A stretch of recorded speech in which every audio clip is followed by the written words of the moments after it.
시어머니 댁 거실이었습니다. 나는 소파에 앉아 있었고 시어머니는 건너편에 앉아 저를 차갑게 내려다보고 계셨어요. 오후 4시에 햇살이 창문으로 들어왔지만 거실 공기는 얼음장처럼 차가웠습니다. 며느리, 솔직히 말할게. 30년을 살았으면 이제 내 역할은 끝난 거야. 시어머니의 목소리에는 평소의 다정함이 하나도 없었어요. 지금껏 들어본 적 없는 차갑고 단호한 목소리였습니다. 심장이 쿵 내려앉았어요. 제 역할이 끝났다고요? 어머니, 그게 무슨 말씀이세요? 제 목소리는 떨리고 있었습니다. 민호한텐 이제 내가 아닌 다른 여자가 필요해. 조용히 정리하면 위자료 넉넉히 줄게 해. 생각 좀 해봐. 시어머니는 일어서며 찬물을 끼얹듯 말했습니다. 저는 30년 동안 이 집안을 위해 살았습니다. 아이들 키우고 시부모님 모시고 명절 때마다 온 집안 음식 준비하고요. 그런데 도대체 나는 뭘 잘못한 걸까요? 왜 이렇게 버림받아야 하는 걸까요? 이 모든 일은 한 달 전부터 시작되었습니다. 새벽 5시 알람이 울리기도 전에 눈이 떠졌습니다. 어쩌면 오늘따라 잠이 설렜던 건 한 달 뒤면 우리 부부의 결혼 30주년이 되기 때문이었을 거예요. 옆에서 코를 골며 자는 남편 민호의 얼굴을 살짝 쳐다봤습니다. 52의 나이에도 여전히 듬직해 보이는 얼굴이었죠. 이불을 조심스럽게 걷어내고 일어나 거실로 향했어요. 부엌 싱크대 앞에 서서 물을 한 모금 마시는데 문득 왼손 약지의 커플 반지가 눈에 들어왔습니다. 30년 전 결혼식 날 민호가 내 손가락에 끼워주던 그 반지였어요. 그때 민호는 내 손을 꼭 잡으며 말했었죠. 평생 빼지 말아요. 이 반지가 우리 약속이니까. 나도 웃으며 고개를 끄덕였었습니다. 그때는 정말 평생이 영원할 줄 알았어요. 창밖을 보니 동이 트기 시작했어요. 아침 준비를 해야 했습니다. 매일 아침 해온 일이었죠. 냉장고를 열고 민호가 좋아하는 된장찌개 재료를 꺼냈습니다. 손에 익은 동작으로 채소를 썰면서 나는 한 달 뒤 30주년 파티 생각을 했어요. 며칠 전 딸 수진이와 아들 재훈이를 따로 만났었습니다. 커피숍에서 조심스럽게 꺼낸 이야기였죠. 다음 달 15일이 엄마 아빠 결혼 30주년인 거 알지? 아빠한테 깜짝 파티해주면 어떨까? 딸은 환하게 웃으며 좋다고 했어요. 아들도 괜찮은 생각이라며 고개를 끄덕였죠. 그렇게 우리는 호텔 뷔페를 예약하고 친척들을 초대하기로 계획을 세웠습니다. 제 마음은 20살 신부처럼 설레었어요. 하지만 그 파티는 열리지 않았습니다. 그 대신 한 달 뒤 저는 시어머니 댁 거실에서 이제 내 역할은 끝났다는 말을 듣고 있었어요. 아침 7시 밥상을 차려놓고 민호를 깨웠습니다. 여보, 일어나요. 아침 먹어야죠. 민호는 힘겹게 눈을 뜨더니 욕실로 들어갔어요. 예전엔 제 목소리만 들어도 벌떡 일어나던 사람이었는데 요즘은 왠지 일어나기 힘들어하는 것 같았죠. 피곤한가 보다 싶었습니다. 회사 일이 많다고 했으니까요. 그때는 몰랐어요. 민호가 피곤한 게 아니라 다른 여자와 밤늦게까지 만나고 있었다는 거요. 식탁에 앉은 민호는 신문을 보며 묵묵히 밥을 먹었어요. 저는 건너편에 앉아 그의 얼굴을 슬쩍 쳐다봤습니다. 언제부터였을까요? 우리가 이렇게 조용히 식사를 하게 된 게. 신혼 때는 밥 먹으면서도 수다를 떨었는데 이제는 서로 할 말이 없었어요. 아니, 정확히 말하면 남편이 먼저 말을 걸지 않게 된 거였습니다. 오늘 회식이 있어서 늦을 것 같아. 민호가 밥을 다 먹고 일어서며 짧게 말했어요. 이번 주에만 벌써 3번째 회식이었습니다. 또요? 요즘 너무 자주 늦는 것 같은데. 제 말이 끝나기도 전에 민호는 넥타이를 매며 말했어요. 회사 일이 바쁘다니까. 이해 좀 해줘. 현관문이 닫혔습니다. 저는 텅 빈 식탁을 바라보며 한숨을 쉬었어요. 이해 좀 해줘라는 말. 그동안 얼마나 많이 들었는지 모릅니다. 언제나 이해하는 건 제 몫이었죠. 설거지를 하는데 핸드폰이 울렸습니다. 시어머니셨어요. 요즘 유독 자주 전화를 하시는데 통화할 때마다 왠지 불편했습니다. 며느리 요즘 민호가 힘들어하는 것 같던데 집에서 잘 챙겨주고 있어? 네, 어머니. 잘 챙기고 있어요. 그래도 요즘 얼굴이 피곤해 보이던데 영양제라도 사다 먹여야 하는 거 아니야? 제가 더 신경 쓰겠습니다, 어머니. 전화를 끊고 나니 기분이 묘했어요. 정말이지 아침마다 밥 차려주고 아이들 키우고 시부모님 병원 모시고 명절 때마다 온 집안 음식 준비하고 그런데도 여전히 부족한 며느리였어요. 저녁 9시가 넘어서야 민호가 들어왔어요. 술 냄새가 났지만 많이 취한 것 같지는 않았습니다. 밥 먹었어요? 응, 먹었어. 민호는 그대로 침실로 들어갔어요. 저는 거실에 남아 TV를 보는 척하며 앉아 있었습니다. 1시간쯤 지났을까요? 목이 말라 부엌에 물을 마시러 갔는데 소파에 민호의 양복 재킷이 걸쳐져 있는 게 보였어요. 옷걸이에 걸어줘야겠다 싶어 들었는데 주머니에서 뭔가 떨어졌습니다. 바닥에 떨어진 건 호텔 키카드였어요. 심장이 쿵 내려앉았습니다. 손이 떨려서 카드를 짚기도 힘들었죠. H호텔이라고 적혀 있었어요. 강남에 있는 고급 호텔이었습니다. 회식을 호텔에서 한다고? 아니면 머릿속이 하얘졌어요. 아니야, 아닐 거야. 회사 미팅이 있었을 수도 있잖아. 나는 스스로를 다독이며 키카드를 다시 주머니에 넣으려 했습니다. 하지만 손이 떨려서 제대로 넣을 수가 없었어요. 그날 밤 잠이 오지 않았습니다. 옆에서 곤히 자는 남편을 바라보며 수없이 생각했어요. 혹시 내가 예민한 걸까? 30년을 함께 산 사람인데 의심하는 내가 이상한 걸까? 하지만 마음 한구석에서는 계속 경고음이 울렸습니다. 새벽 3시 화장실에 갔다 오는 길에 민호의 핸드폰이 불빛과 함께 진동하는 게 보였어요. 침대 옆 탁자에 놓인 핸드폰이었습니다. 화면에 메시지 알림이 떠 있었죠. 내일도 봐요. 오늘 정말 즐거웠어요.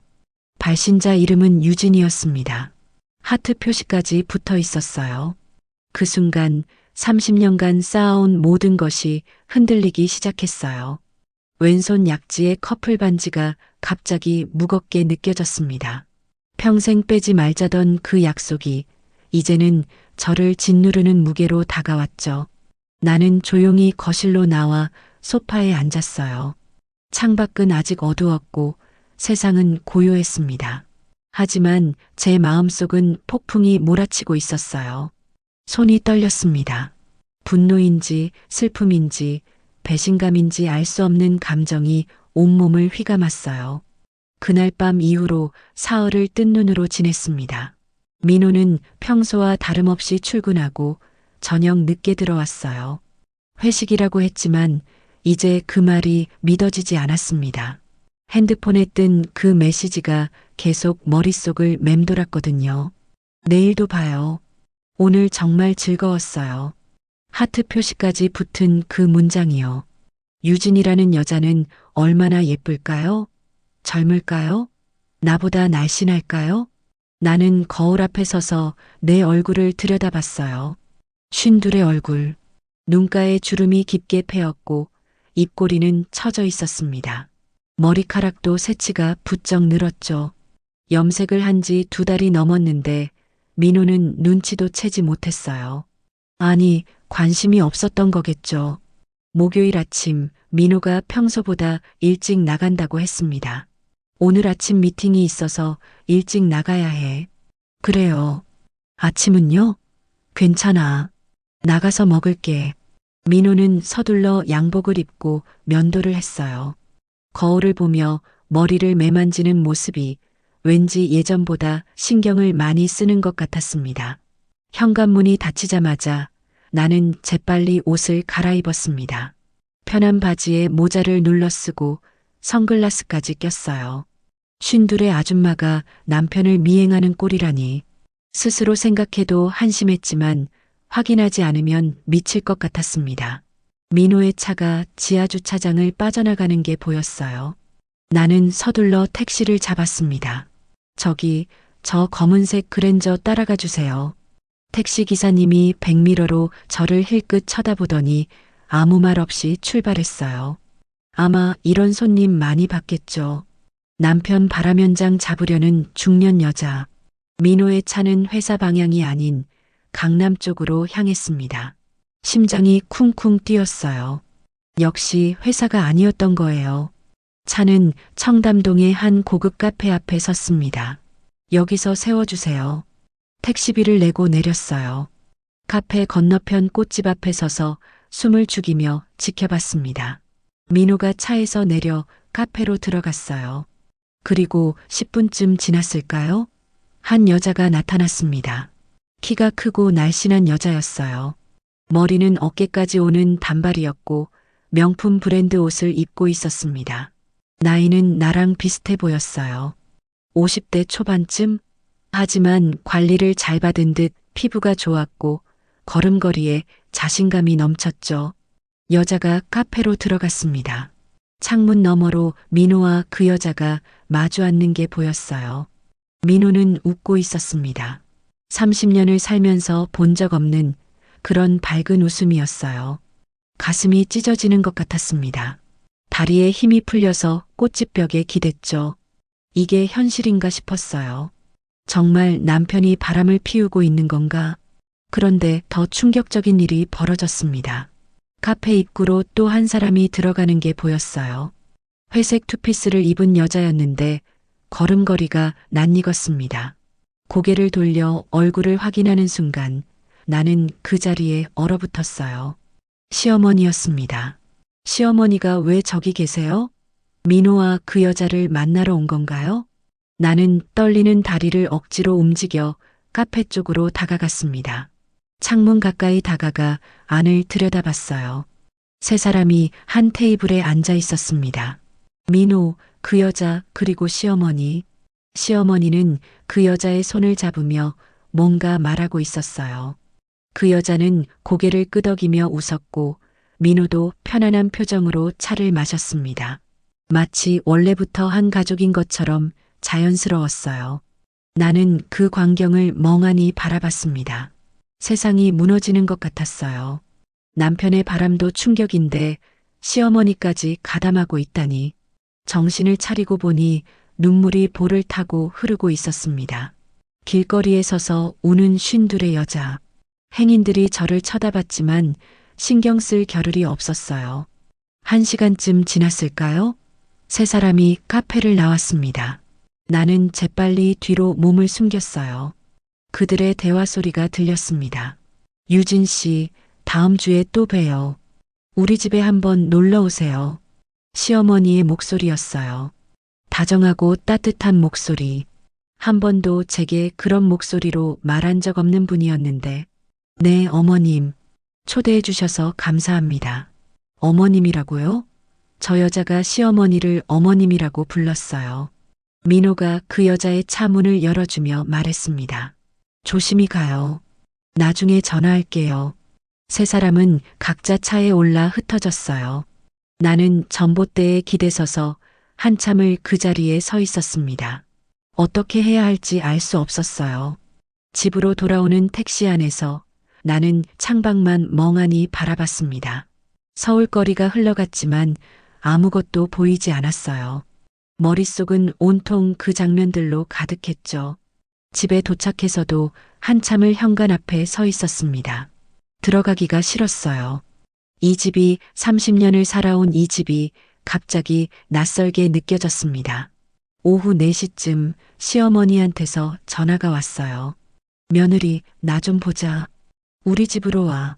목소리가 평소와 달랐습니다. 차갑고 단호했어요. 시댁은 우리 집에서 차로 20분 거리였어요. 떨리는 마음으로 운전해서 갔습니다. 초인종을 누르자 시어머니가 문을 열었어요. 표정이 딱딱했습니다. 들어와. 거실에 마주 앉았어요. 시어머니는 차도 내오지 않았습니다. 그냥 소파에 앉아 저를 쳐다봤죠. 어머니, 오늘 아침에 카페에 계셨죠? 나는 떨리는 목소리로 물었어요. 시어머니의 표정이 굳었습니다. 봤구나. 어머니, 그 여자가 누구예요? 왜 남편이랑? 말을 잇지 못했습니다. 시어머니는 한숨을 쉬더니 차갑게 말했어요. 서유진, 재혼녀야. 전 남편이랑 사별했고 강남에 빌딩 2채 가지고 있어. 괜찮은 사람이지. 괜찮은 사람이라고요? 제 남편을 빼앗아가는 여자가요? 어머니, 그게 무슨 말씀이세요? 민호는 제 남편이에요. 30년을 살았으면 이제 내 역할은 끝난 거야. 시어머니의 말에 귀를 의심했습니다. 뭐라고요? 제 역할이 끝났다고요? 며느리, 솔직히 말할게.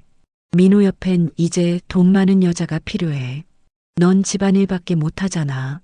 애들도 다 컸고 이제 민호한테 필요한 건 경제적으로 도움이 되는 사람이야. 가슴에 비수가 꽂히는 것 같았어요.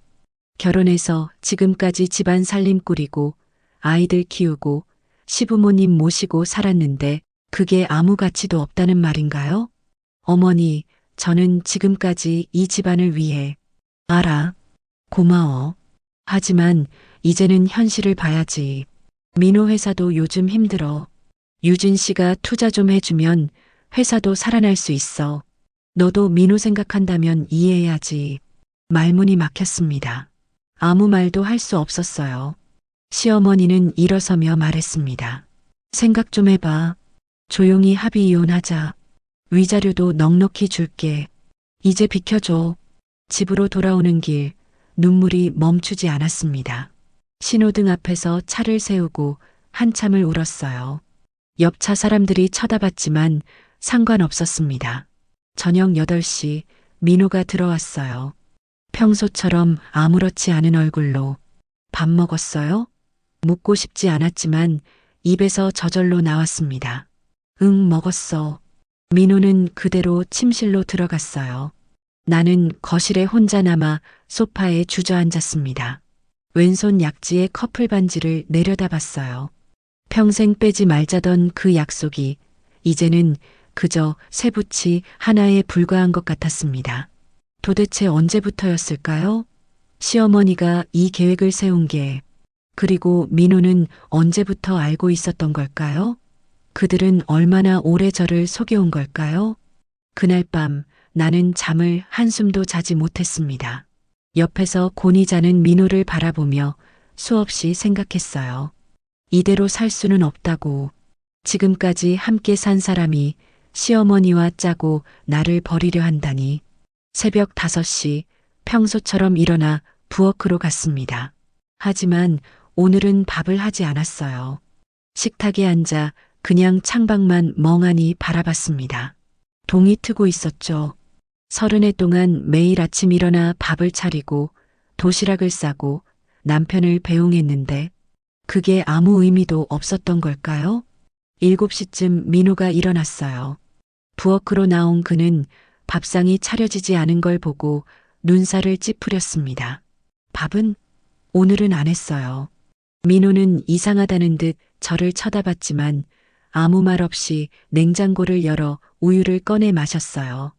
그리고는 서둘러 옷을 갈아입고 나가려 했습니다. 나는 그의 뒤를 따라가며 말했어요. 여보, 우리 얘기 좀 해요. 지금은 바빠. 나중에. 언제요? 당신은 맨날 바쁘잖아요.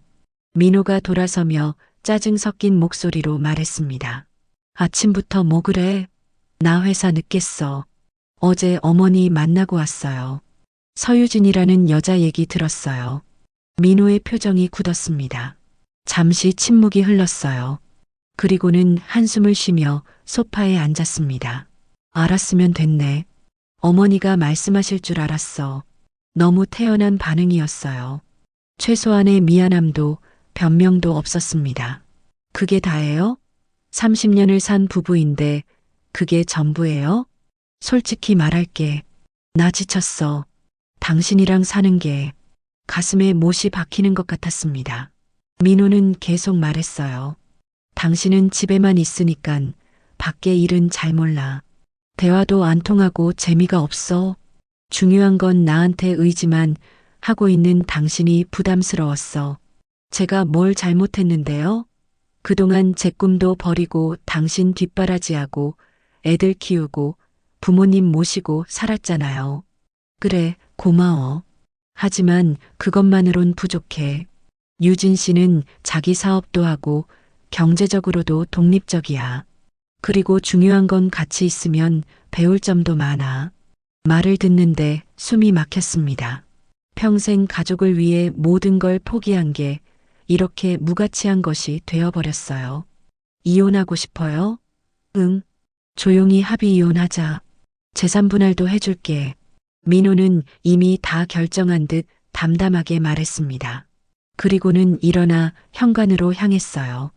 변호사 선임할 거면 빨리 해. 나도 시간 없어.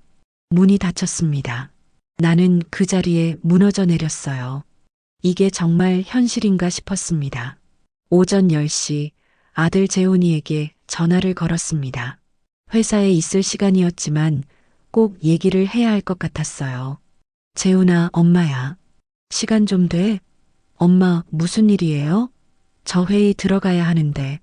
중요한 얘기야. 아빠가 바람을 피웠어. 전화 너머로 한숨 소리가 들렸습니다. 엄마, 할머니한테 들었어요. 뭐?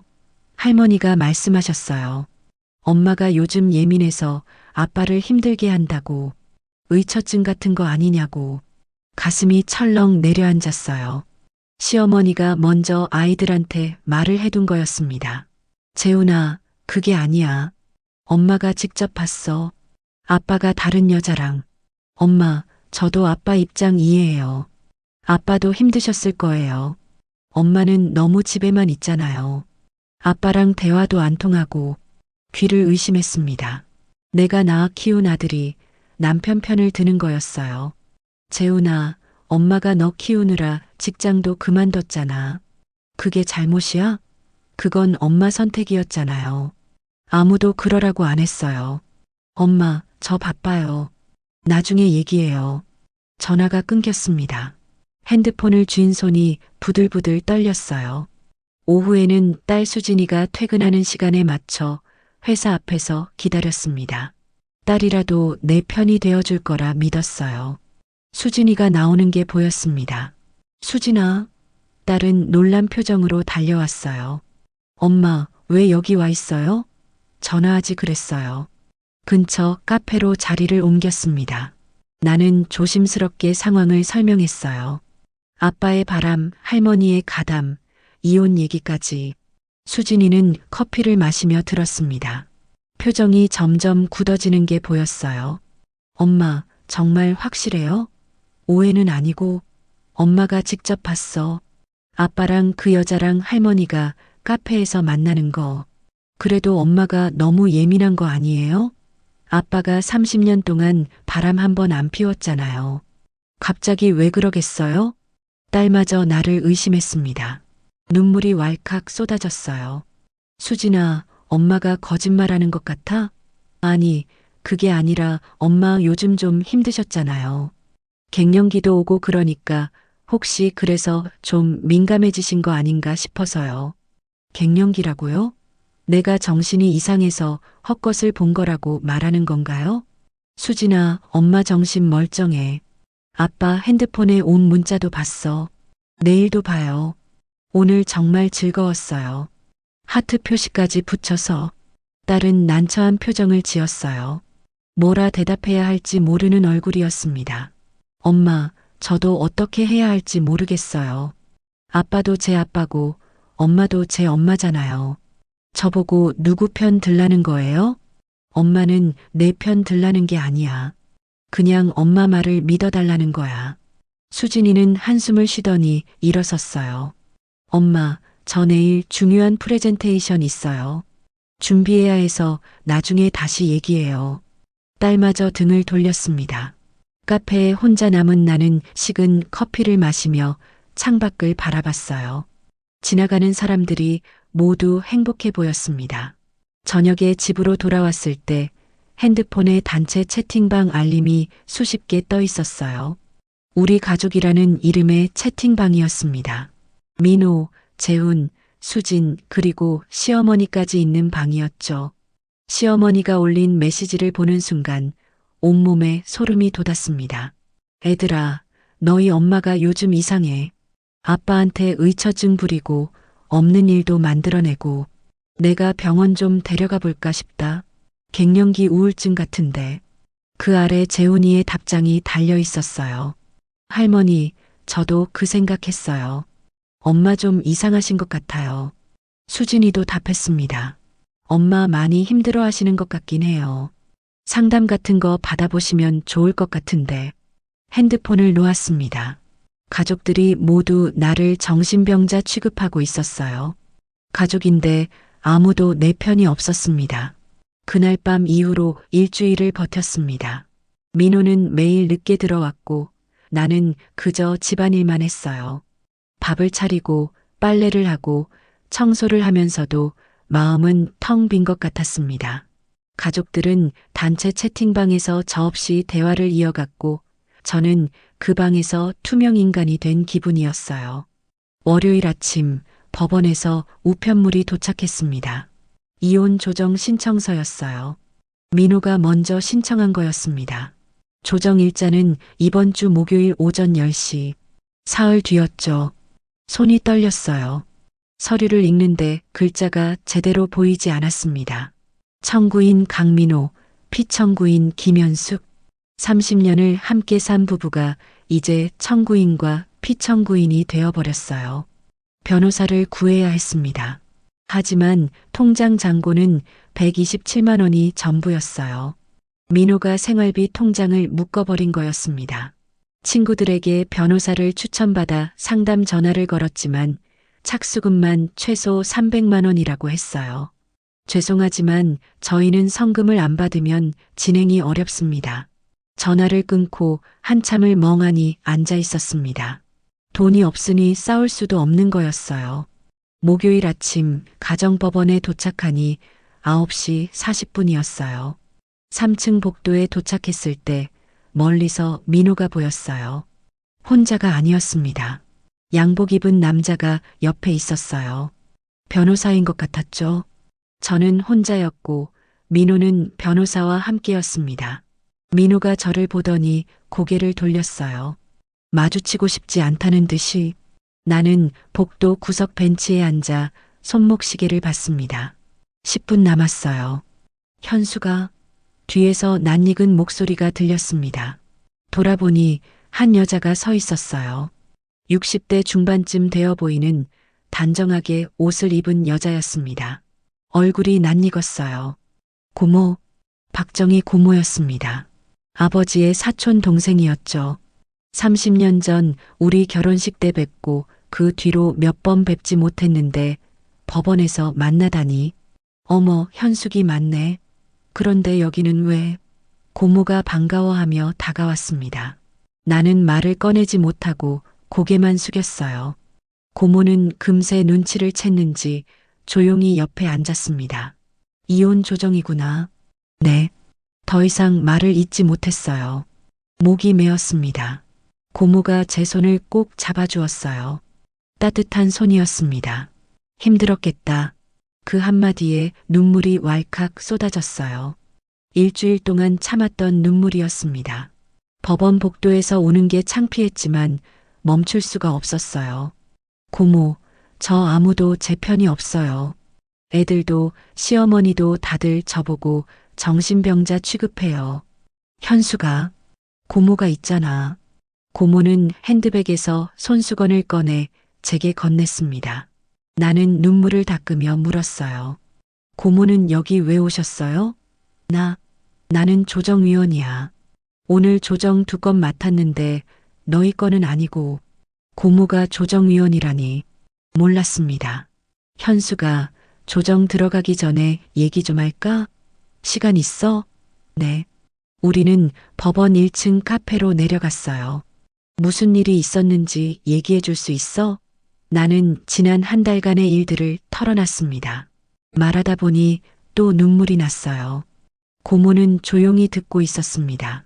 중간에 한숨을 쉬거나 고개를 저으며 제 이야기에 공감해 주었어요. 고모, 저 혼자 남겨지는 거 너무 무서워요.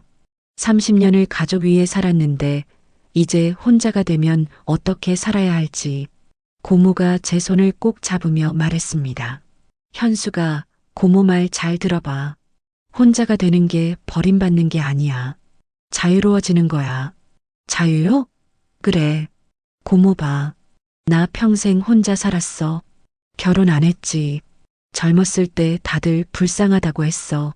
시집도 못 간 노처녀라고. 고모는 커피를 한 모금 마시고 계속 말했어요. 근데 지금 생각해보면 고모 인생이 너무 좋아.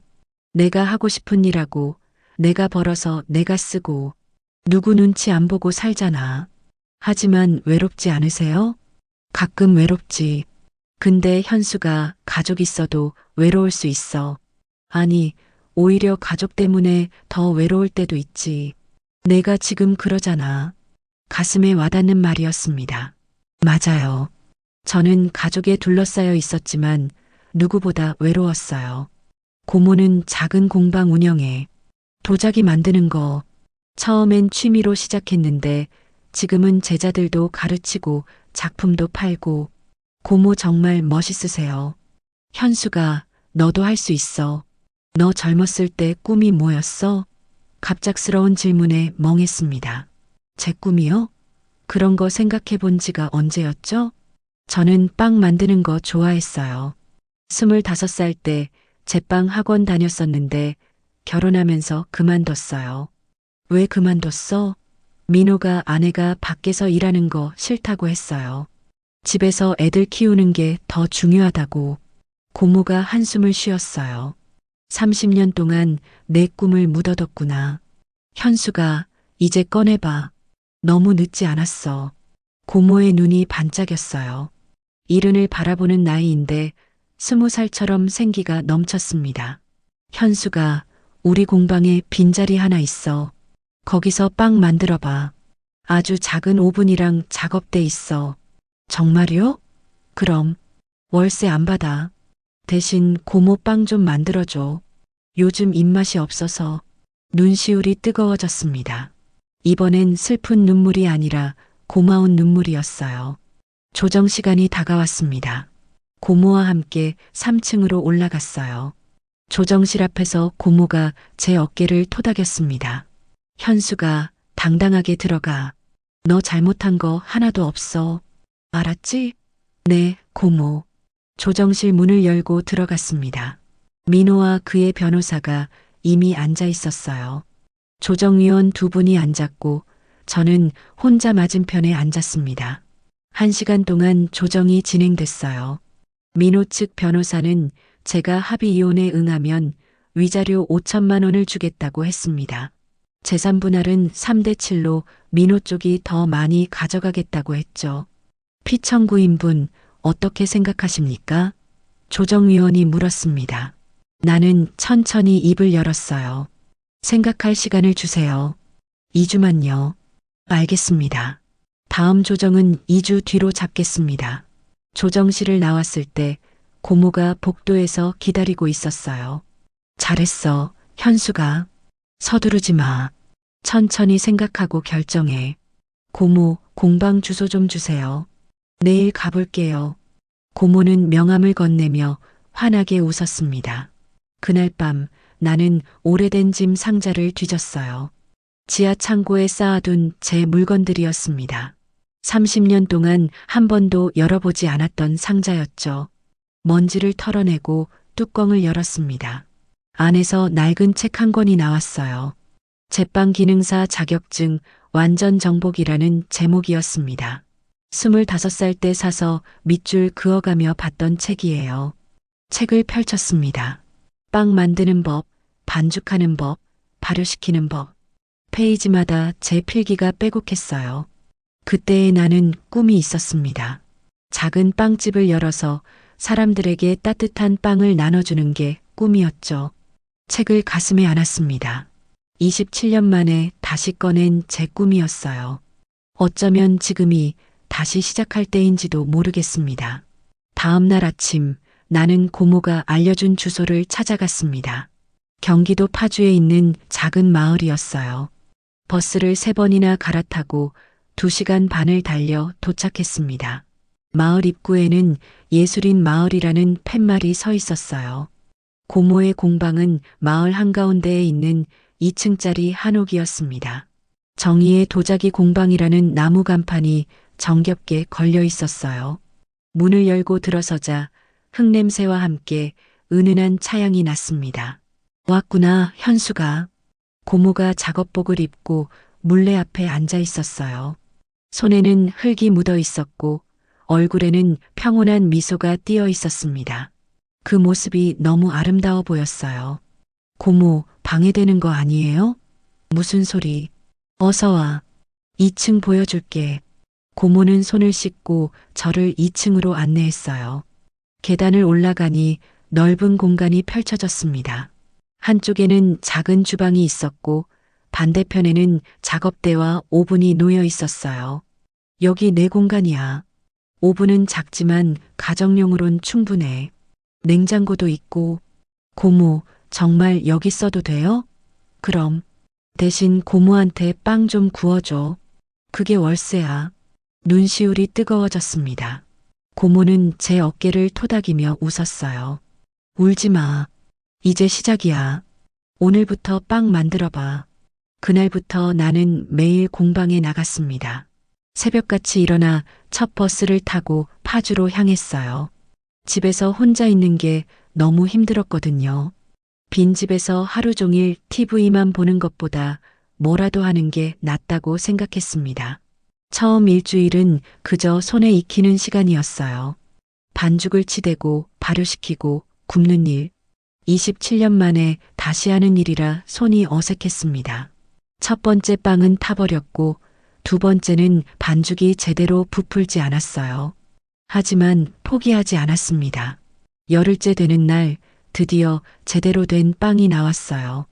고소한 버터 향이 공방 전체에 퍼졌습니다. 황금빛으로 구워진 식빵을 오븐에서 꺼내는 순간 눈물이 났어요. 27년 만에 다시 찾은 제 꿈이었습니다. 현수가, 이거 진짜 맛있다. 고모가 각 구운 빵을 한 조각 베어 물며 엄지를 치켜 세웠어요. 나는 매일 다른 빵을 만들었어요. 식빵, 바게트, 크루아상, 단팥빵. 손이 점점 익숙해지고 레시피도 하나씩 완성해 갔습니다.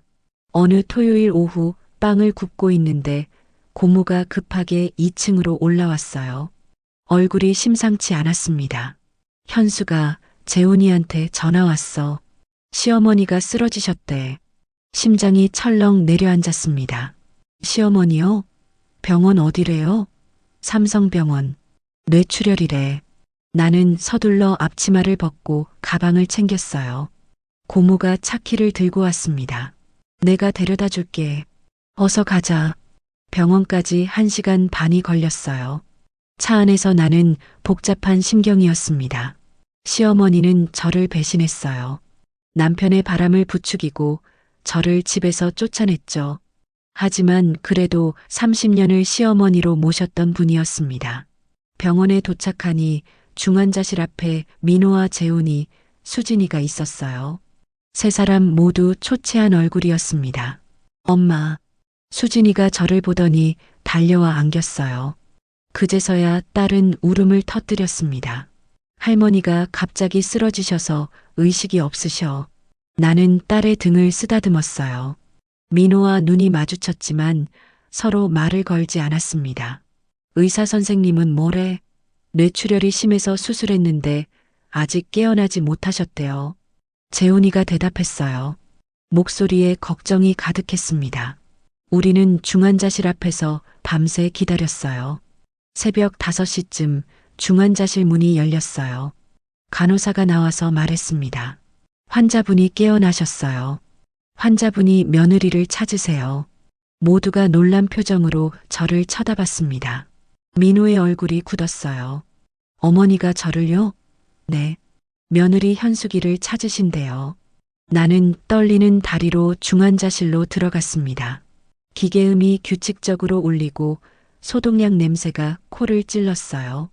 시어머니는 침대에 누워 계셨습니다.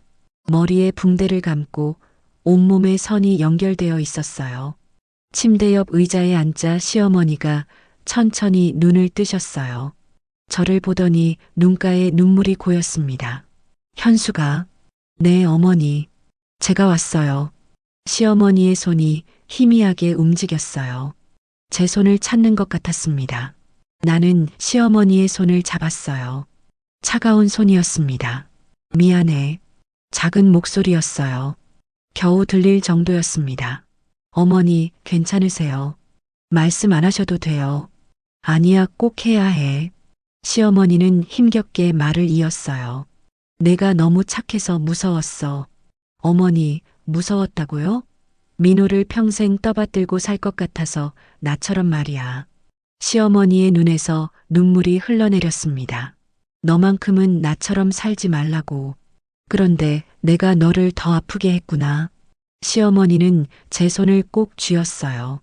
힘없는 손이었지만 간절함이 느껴졌습니다. 서랍집 안방 서랍 왼쪽 편지 읽어봐. 편지요? 내 일기 40년 전 너도 알아야 해. 시어머니는 말을 마치고 눈을 감았어요. 숨소리가 고르게 들렸습니다. 잠이 든 것 같았어요. 나는 중환자실을 나왔습니다. 민호와 아이들이 달려왔어요. 엄마 뭐래? 깨어나셨어. 괜찮으실 거야. 다들 안도의 한숨을 쉬었어요. 하지만 제 마음은 복잡했습니다. 시어머니의 말이 계속 맴돌았거든요. 오후가 되어 시어머니 집에 갔습니다. 안방으로 들어가 서랍을 열었어요. 왼쪽 서랍. 안에는 낡은 노트 한 권이 있었습니다. 표지에는 일기라고 손글씨로 적혀 있었어요. 1985년이라는 날짜가 보였습니다. 노트를 펼쳤습니다. 첫 페이지를 읽는 순간 숨이 멎는 것 같았어요. 1985년 3월 12일. 오늘 남편의 외도 사실을 알았다. 회사 후배라는 여자와 호텔에서 나오는 걸 봤다. 아이들은 아직 어리다. 큰애가 6살, 민호가 4살. 어떻게 해야 하나? 이혼을 해야 하나? 하지만 아이들을 생각하면 다음 페이지를 넘겼어요. 1985년 6월 5일. 남편에게 외도 사실을 말했다. 남편은 미안하다고 했다. 하지만 그 여자를 끊지 못하겠단다. 사랑한단다.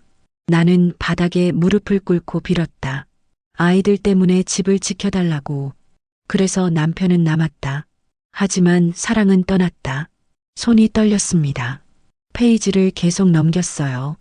1990년 2월 18일. 15년을 이렇게 살고 있다. 남편은 집에 돈만 갖다 준다. 대화는 없다. 나는 그저 가정부일 뿐이다. 며느리 역할을 하는 아내. 하지만 아이들은 잘 자랐다. 민호가 대학에 합격했다. 이것만으로 족하다고 스스로를 위로한다. 마지막 페이지였어요. 1995년 4월 20일. 민호가 결혼한다고 한다. 현숙이라는 착한 아가씨다. 너무 착해서 걱정이다. 나처럼 평생 참고 사는 인생을 살까봐. 며느리만큼은 나와 다른 삶을 살았으면 좋겠다.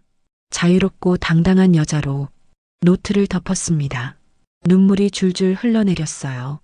시어머니는 40년을 그렇게 살아오셨던 거예요. 남편의 바람을 알면서도 참고 아이들 때문에 이혼하지 못하고 그래서 저를 내쫓으려 했던 건가요? 제가 시어머니처럼 살까봐? 하지만 방법이 잘못됐어요. 너무 잔인했습니다. 핸드폰이 울렸어요. 병원이었습니다. 보호자분, 환자분이 다시 깨어나셨는데 계속 며느리를 찾으세요. 나는 노트를 가방에 넣고 서둘러 병원으로 향했습니다. 중환자실에서 시어머니는 제 손을 꼭 잡으며 말했어요. 읽었니? 네. 이제 알겠지 내가 왜 그랬는지. 어머니, 저는 이해할 수가 없어요. 그래, 그건 나도 알아. 미안해, 내가 방법이 잘못된 건 알지만 나는 너가 이제는 다 털어버리고 자유롭게 살았으면 좋겠구나. 시어머니의 말에 가슴이 먹먹해졌습니다. 미워해야 할지 이해해야 할지 알 수 없었어요. 시어머니는 3주 만에 퇴원하셨습니다. 재활병원으로 옮겨 물리치료를 받으셨고 말씀도 조금씩 돌아오셨어요. 하지만 저는 더 이상 시어머니를 찾아뵙지 않았습니다. 일기를 읽고 이해는 했지만 용서는 다른 문제였으니까요. 어느 수요일 아침 집으로 우편물이 도착했어요. 빨간 봉투에 금박으로 글씨가 적혀 있었죠. 신랑 강민호, 신부 서유진의 결혼을 알려드립니다. 날짜는 2주 뒤 토요일 오후 2시. 장소는 강남의 한 유명 호텔이었어요. 청첩장을 보는 순간 손이 떨렸습니다. 이혼 조정도 끝나지 않았는데 벌써 재혼식을 올린다고요? 청첩장 뒷면에는 작은 글씨로 메모가 적혀 있었습니다. 민호의 필체였어요. 조용히 진행할 예정. 참석하지 않아도 됨. 참석하지 않아도 된다고요? 당연히 안 갈 겁니다. 누가 전 남편의 재혼식에 가나요? 청첩장을 구겨서 쓰레기통에 던졌어요. 하지만 계속 신경이 쓰였습니다. 그날 저녁 딸 수진이한테서 전화가 왔어요. 엄마, 청첩장 받았어요? 응. 엄마, 저 어떻게 해야 할지 모르겠어요. 수진이의 목소리가 떨렸습니다. 뭐가? 아빠가 결혼식에 꼭 오래요. 안 오면 서운하다고. 가슴이 답답했어요. 딸이 아빠와 엄마 사이에서 얼마나 힘들지 알았습니다. 가고 싶으면 가. 엄마는 괜찮아. 정말요? 엄마 속상하실 것 같은데. 괜찮아. 넌 아빠 딸이기도 하니까. 전화를 끊고 나니 눈물이 났어요. 괜찮다고 말했지만 괜찮지 않았습니다. 30년을 함께 산 남편이 다른 여자와 결혼하는데 어떻게 괜찮을 수 있겠어요. 결혼식 당일 토요일 오후 2시 나는 공방에서 빵을 굽고 있었습니다. 아무 일 없는 것처럼 반죽을 치대고 오븐에 넣고 타이머를 맞췄어요. 하지만 머릿속은 온통 그 생각뿐이었습니다. 지금쯤 민호는 서유진과 함께 입장하고 있을 거예요. 사람들이 박수를 치고 주례가 축사를 하고 그리고 민호는 서유진의 손에 반지를 끼워줄 거예요. 저한테 끼워줬던 것처럼. 오후 4시쯤 수진이한테서 사진이 왔습니다. 단체 채팅방이 아닌 제게만 보낸 사진이었어요. 결혼식장 사진이었습니다. 민호와 서유진이 단상에 서 있었어요. 민호는 검은 턱시도를, 서유진은 순백의 웨딩드레스를 입고 있었습니다. 두 사람은 손을 맞잡고 웃고 있었어요. 주방 바닥에 주저앉았어요. 가슴속에서 무언가가 터지는 것 같았습니다. 소리 없이 울었어요. 아무도 듣지 못하게 조용히 울었습니다. 1시간쯤 지났을까요? 고모가 2층으로 올라왔어요. 바닥에 주저앉아 있는 저를 보고 아무 말 없이 옆에 앉았습니다. 그리고 제 등을 토닥여줬어요. 다 지나갈 거야, 현수가. 고모 저 이제 정말 혼자예요. 아니야. 고모 있잖아. 밤 9시에 집으로 돌아왔습니다. 텅 빈 집이었어요. 불을 켜지 않고 그대로 거실에 앉아 있었습니다. 어둠 속에서 왼손 약지의 반지를 만지작거렸어요. 이제 빼야 할 때인 것 같았습니다. 민호는 다른 여자와 결혼했어요. 이제 이 반지는 아무 의미가 없었습니다. 반지를 빼려고 돌렸어요. 하지만 빠지지 않았습니다. 30년간 끼고 있었더니 살에 파고들어 있었어요. 힘을 줘서 빼려 했지만 반지는 꿈쩍도 하지 않았습니다. 욕실로 가서 비누를 칠했어요. 미끌미끌해진 손가락에서 반지를 빼려 했습니다. 조금 움직이는 것 같았지만 완전히 빠지진 않았어요. 더 세게 당겼습니다. 손가락에서 피가 났어요. 반지와 살 사이 피부가 벗겨진 거였습니다. 피가 흘렀지만 멈추지 않았어요. 억지로 잡아당기자 손가락이 부어올랐습니다. 거울을 보니 눈물과 콧물을 흘리며 반지를 빼려고 안간힘을 쓰는 52의 여자가 보였어요. 초라하고 볼품없는 모습이었습니다. 결국 포기했어요. 빠지지 않았습니다. 손가락을 물로 씻고 밴드를 붙였어요. 반지는 여전히 왼손 약지에 끼워져 있었습니다. 반지 하나도 제대로 못 빼는 자신이 한심했습니다. 밴드를 붙인 손가락에 커플 반지가 여전히 끼워져 있었습니다. 평생 빼지 말자던 그 약속이 이제는 저를 올가매는 족쇄가 되어버렸어요. 민호의 재혼 후 6개월이 지났습니다. 나는 그 사이 공방에서 빵을 구웠어요. 매일 새벽같이 일어나 반죽을 치대고 오븐에 불을 지폈습니다. 손님도 늘었어요. 마을 카페뿐 아니라 인근 도시의 레스토랑에서도 주문이 들어왔습니다. 고모의 제안으로 작은 온라인 쇼핑몰도 열었어요. 주문이 하루에 10건 정도 들어왔습니다. 많지 않았지만 제 힘으로 번 돈이었어요. 생애 처음으로 통장에 제 이름으로 돈이 쌓이는 걸 봤습니다. 어느 화요일 밤 핸드폰이 울렸어요. 밤 11시였습니다. 발신자를 보니 수진이었어요. 엄마, 잠 안 자셨죠? 응, 안 잤어. 무슨 일이야? 엄마 준우가 아파요. 준우는 제 손자였습니다. 수진이의 5살 아들이에요. 많이 아파? 병원은 갔어? 지금 응급실에 있어요. 열이 40도까지 올라서 의사 선생님이 입원해야 한대요. 어느 병원이야? 엄마가 지금 갈게. 근데 아빠도 와 있어요. 순간 망설여졌습니다. 하지만 손자가 아픈데 그런 걸 따질 때가 아니었어요. 괜찮아. 엄마 지금 출발할게.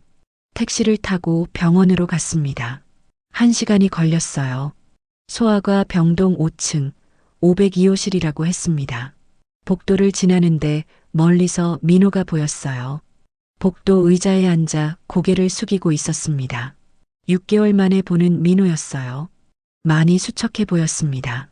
머리에는 흰머리가 부쩍 늘었고 얼굴에는 주름이 깊게 패어 있었어요. 병실 문을 열었습니다. 준우가 침대에 누워 있었고 수진이가 옆에 앉아 있었어요. 할머니, 준우가 저를 보고 손을 흔들었습니다. 열이 많이 내린 것 같았어요. 우리 준우, 많이 아팠지? 응. 근데 이제 괜찮아. 할머니 왔으니까. 준우를 안아주며 이마에 입을 맞췄어요.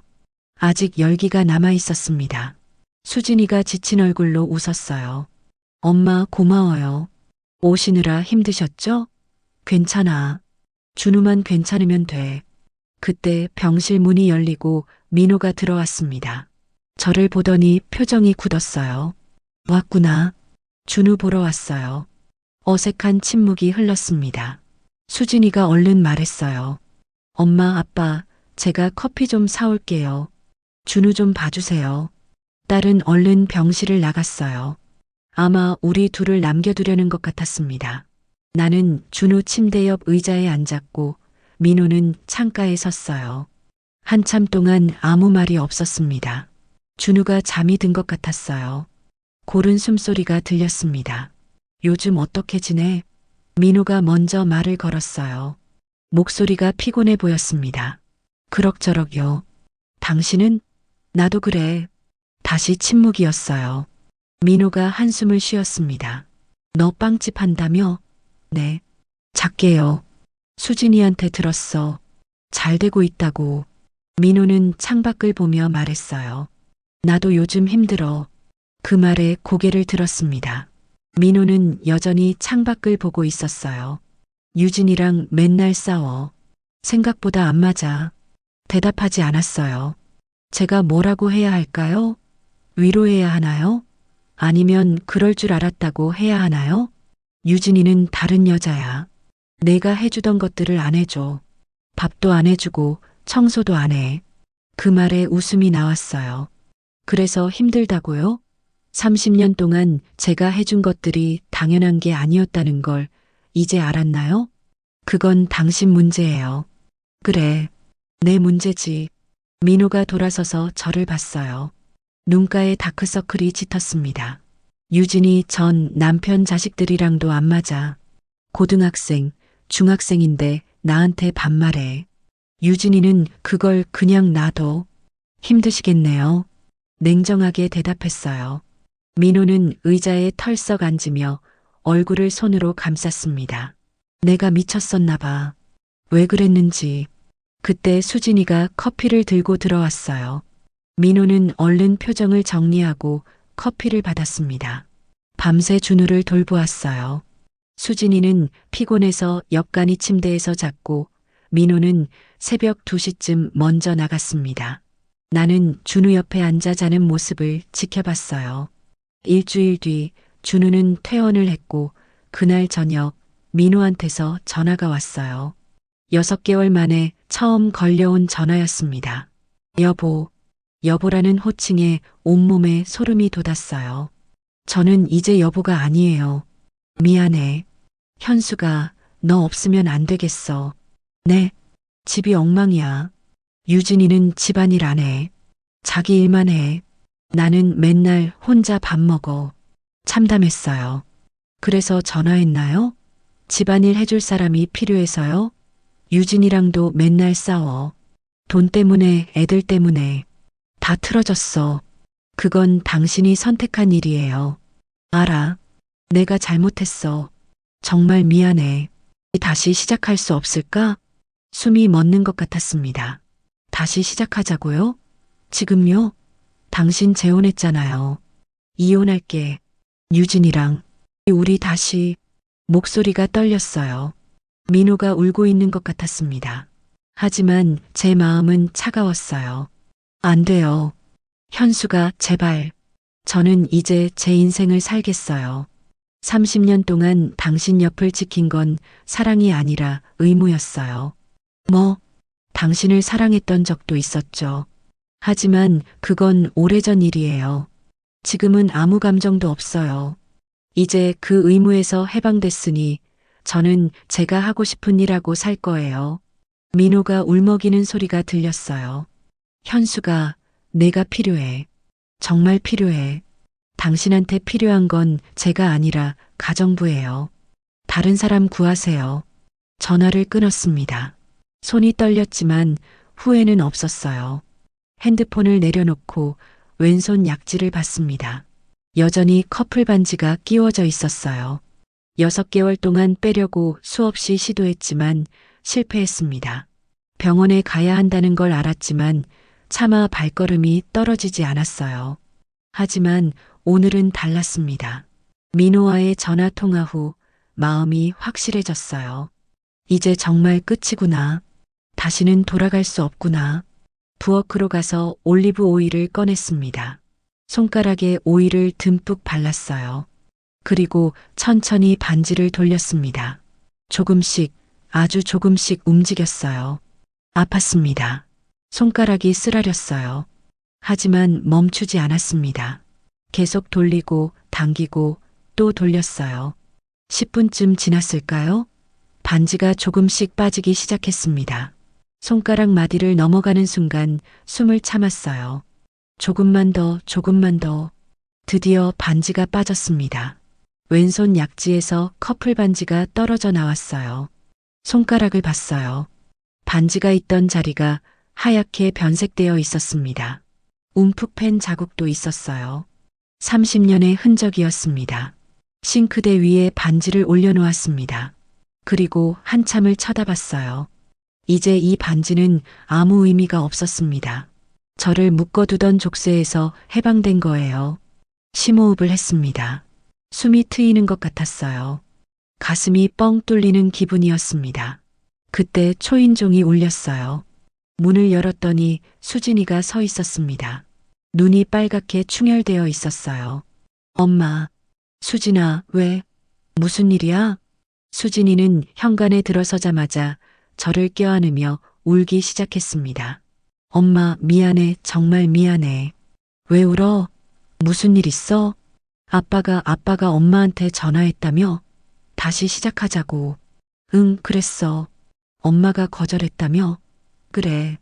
수진이가 고개를 들어 저를 봤어요. 눈물이 뺨을 타고 흘렀습니다. 엄마, 늦었지만 이제야 알았어요.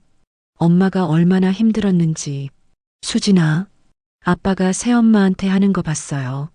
밥 안 해준다고 짜증내고 집안일 안 한다고 화내고 그게 엄마한테 하던 모습이었어요.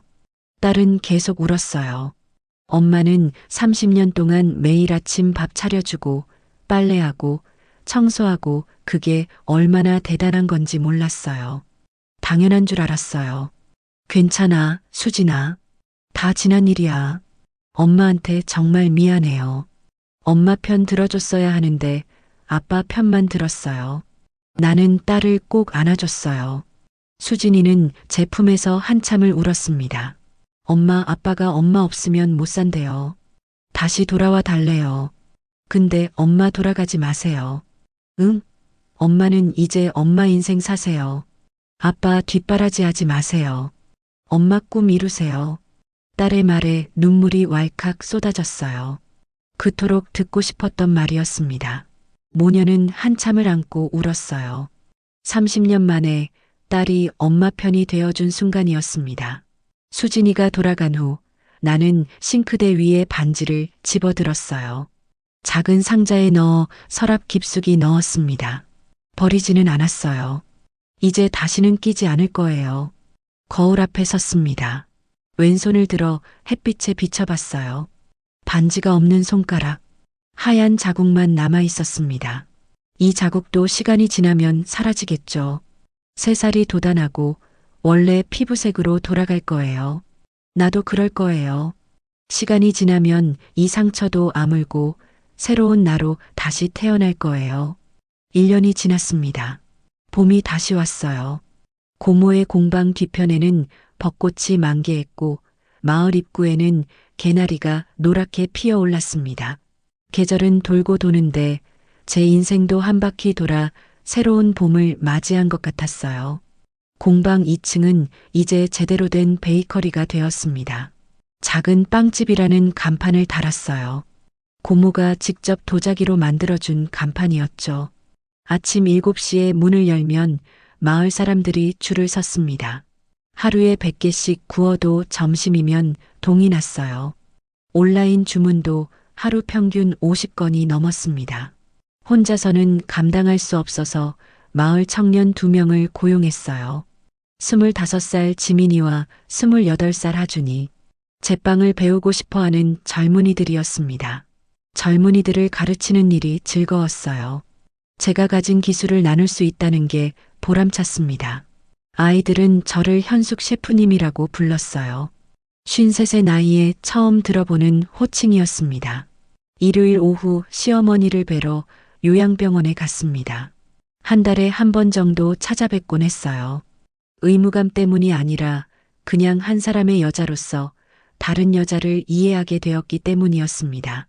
시어머니는 재활치료를 받으며 많이 좋아지셨어요. 혼자 걸을 수 있고 말씀도 또렷했습니다.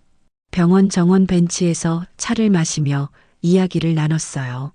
현수가, 내가 구운 빵 정말 맛있더라. 간호사들도 난리야. 감사해요, 어머니.